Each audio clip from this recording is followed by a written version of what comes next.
नमस्कार दोस्तों, स्वागत करता हूं आपके अपने YouTube चैनल बोलो हो गया में। देखिए दोस्तों, जिस समय वीडियो बना रहा हूं, समझ लिए दोस्तों हम तीसरे विश्व युद्ध के एकदम ठीक कगार पे हैं। क्योंकि दोस्तों जिस प्रकार से हाल फिलहाल में अमेरिका ने ही आज के दिन ही कह लीजिए, आज के दिन दोस्तों जैसे ईरान पे हमला किया है अपने B2 बॉम्बर्स की मदद से। ईरान की 3 न्यूक्लियर फैसिलिटीज के ऊपर दोस्तों बॉम्बिंग की है, वो भी दोस्तों आपके जो बंकर वाले बॉम्बर्स उनको उड़ाने का इस्तेमाल किया है दोस्तों। उससे दोस्तों हड़कंप मच चुकी है, खासकर हड़कंप जो है वो ईरान में तो मचा ही है, और इसका इम्पैक्ट जो है वो पूरे के पूरे दोस्तों आपको रीजन यानी कि पूरे पूरे अर्थ पे देखने को मिलेगा, खासकर दोस्तों तेल की कीमतों पे। अगर मैं ऐसा कह रहा हूं तो क्यों कह रहा हूं, तो सबसे पहले समझिए दोस्तों, Iran parliament approves closing state of Hormuz security body to take final decision. देखिए ईरान पार्लियामेंट ने ये अप्रूव कर दिया है, एक मोशन जारी कर दिया है कि वो स्ट्रेट ऑफ हॉर्मुज को ब्लॉक करने वाले हैं। सबसे पहले समझेंगे कि स्ट्रेट ऑफ हॉर्मुज क्या है। उससे पहले दोस्तों हम समझेंगे कि आखिर ये न्यूज चर्चा में है तो क्या है, कैसे है, सब चीज जानेंगे अच्छे से। हम वीडियो को लाइक करिएगा और एंड तक जरूर बने रहिएगा। आप सबसे पहले समझिए कि स्ट्रेट क्या होता है। देखिए स्ट्रेट का मतलब होता है एक बहुत ही पतला रास्ता, एक बहुत ही पतला रास्ता जो दो बड़े समुद्रों को जोड़ता है, उसे हम स्ट्रेट कहते हैं। यानी कि एक ऐसा पतला सा रास्ता जो दो बड़े बड़े समुद्रों को जोड़ता है, उसको कहते हैं स्ट्रेट। अब देखिए दोस्तों, स्ट्रेट ऑफ हॉर्मुज किसको किसको जोड़ता है, तो आपका पर्शियन गल्फ और गल्फ ऑफ ओमान को जोड़ता है। अब ध्यान दीजिए दोस्तों, न्यूज क्या है कि in a Pentagon briefing and operation midnight hammer. देखिए दोस्तों, अमेरिका ने जो मिशन जो जारी किया, जो ऑपरेशन जारी किया, उस ऑपरेशन नाम मिडनाइट हैमर रखा, जिसमें इनके 3 B2 बॉम्बर उन्होंने क्या किया, ईरान के ऊपर हमला किया, ईरान के ऊपर क्या किया, बॉम्बिंग की।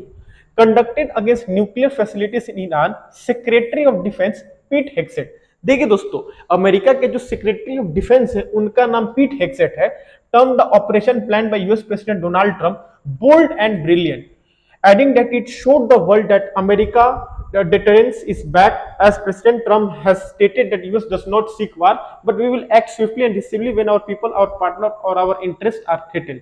Hexes said to pressure Tehran to come to negotiation table.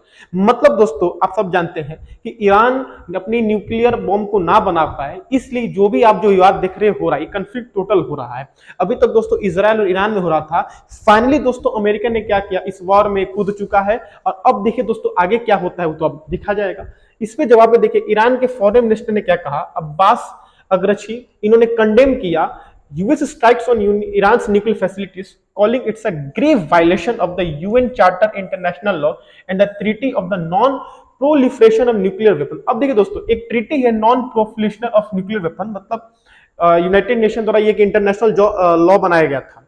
Warning of everlasting consequences, Agrachi said Iran under the UN Charter reserves all option to defend its sovereignty, interest and people. Iran's Islamic Revolutionary Guard Corps warned the US to expect regrettable response in response to its strikes on Tehran's nuclear sites, state TV reported.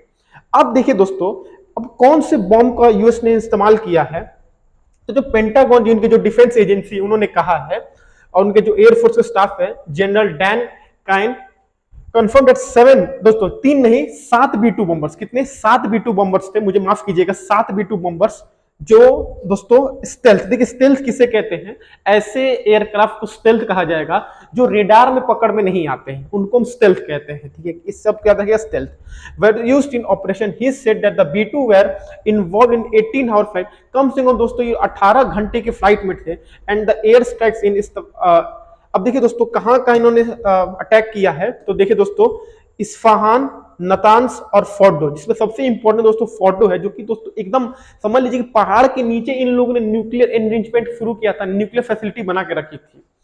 2 place between 6.40 and 7.5 PM, देखिए 6:40 से लेके 7:05 के बीच में हुआ है। The bombers deployed GBU-57 massive ordnance penetrant wars, commonly known as the bunker buster.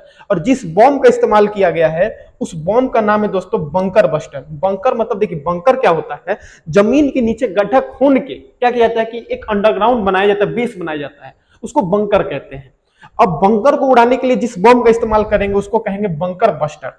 The bomb carries a conventional warhead and is believe to be able to penetrate about 200 feet, और ये माना ही जाता है कि ये जो बॉम्ब है वो कम से कम जमीन के 200 फीट तक नीचे गड्ढा खन सकते हैं। US submarine launch more than 2 dozen Tomahawk cruise missiles against key target the Isfahan nuclear site. ये तो दोस्तों ये तो जो हुआ सो हुआ। अब ध्यान दीजिए, अब जो स्ट्रेट ऑफ हॉर्मुज है ये इतना चर्चा में क्यों है? तो देखिए दोस्तों, ये जो आप जमीन देख रहे ना, ये जमीन, इसी को कहेंगे स्ट्रेट ऑफ हॉर्मुज। क्या कहेंगे? स्ट्रेट ऑफ हॉर्मुज कहेंगे। अब देखिए, मैंने अभी कहा कि स्ट्रेट किसे कहते हैं? जो दो बड़े समुद्रों को जोड़ता है। तो देखिए दोस्तों, ये आपका पर्शियन गल्फ है और ये आपका क्या है? अरेबियन सी कहते हैं, या इसको गल्फ ऑफ ओमान भी कहते हैं। इन दोनों को क्या करता है? वो जोड़ता है। ठीक है, इधर आप देखिए, इधर ईरान है आपका, इधर सऊदी अरब है, इधर इराक है। ठीक है, और इसमें अगर आप देखें तो और अच्छे से दिखेगा, देखिए यूनाइटेड अरब एमिरेट्स में ओमान हो गया, सऊदी अरब हो गया, कुवैत, ईरान, इधर अफगानिस्तान और इधर आपका नल्ला पाकिस्तान। ठीक है, अब देखिए दोस्तों, स्ट्रेट ऑफ हॉर्मुज की क्या इसमें इंपॉर्टेंस है, जिसको ब्लॉक करने के लिए दोस्तों ईरान ने अप्रूव किया है। तो एनी ब्लॉकिंग और disruption of traffic the strait of Hormuz, a narrow passage connecting the Persian with the Arabian sea, will have significant global and regional impact including for India's energy security। और इसका जो खमियाजा है वो total reason को देखने मिला, क्योंकि दोस्तों सबसे ज्यादा जो पेट्रोलियम का ट्रेड होता है, तेल का, सबसे ज्यादा जो नेचुरल गैस के या तेल का जो आपका ट्रेड होता है, वो इसी स्ट्रेट ऑफ हॉर्मुज से सबसे ज्यादा होता है। मतलब अगर इसको ब्लॉक किया जाए तो दोस्तों तेल के दामों में बहुत ज्यादा ही कीमतें बढ़ेंगी, और नहीं तो कम से कम दोस्तों 30% ऑयल और कम से कम पूरी दुनिया का 1/3 जो लिक्विफाइड नेचुरल गैस है, ये दोस्तों बहुत ज्यादा इंपैक्ट पड़ेगा। मतलब 30% की कमी होगी, जिससे तेल के दामों में दोस्तों ड्रास्टिकली दोस्तों बहुत तेज क्या होने दोस्तों?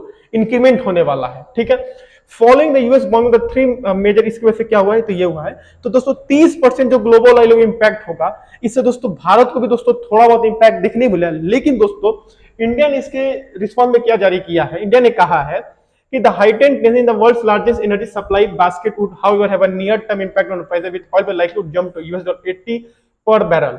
अब देखिए, अब एक एनालिसिस की मदद से जाना जा रहा है कि एक बैरल की जो कीमत होगी तेल की, वो $80 हो जाएगी।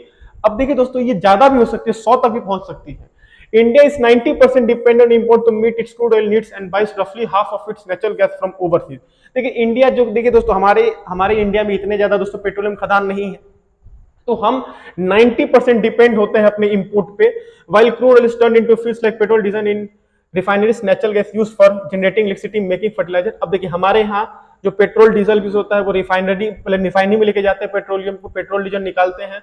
नेचुरल गैस का यूज होता है इलेक्ट्रिसिटी जनरेट करने के लिए, फर्टिलाइजर बनाने के लिए, सीएनजी बनाने के लिए। तो इन सब की कीमतों पे दोस्तों बहुत तेजी आने वाली है। यहाँ तक कि जो हाउस होल्ड किचन यानी जो घर के जो गैस के सिलेंडर है, इसमें भी दोस्तों कीमतें बढ़ने वाली है। ठीक है, इंडिया का 90% क्या करता है? इंपोर्ट करता है, with over 40% to those imports originating from middle eastern countries. और इस 90% में से 40% इंडिया कहां से मंगाता है? तो मिडिल ईस्ट के देशों से, सऊदी अरब हो गया, ओमान हो गया, कुवैत हो गया, इधर से मंगाता है। ठीक है, और ये सारा का सारा जो सामान है वो कहां से? स्ट्रेट ऑफ हॉर्मुज से होता है। ठीक है दोस्तों, तो आज का दोस्तों हमारा वीडियो इसी पे था। दोस्तों जो भी खबर आती है तुरंत दोस्तों आपके पास तुरंत आने वाली है। तो वीडियो अच्छा लगा हो तो लाइक करें, नए हैं तो चैनल सब्सक्राइब करना ना भूलें।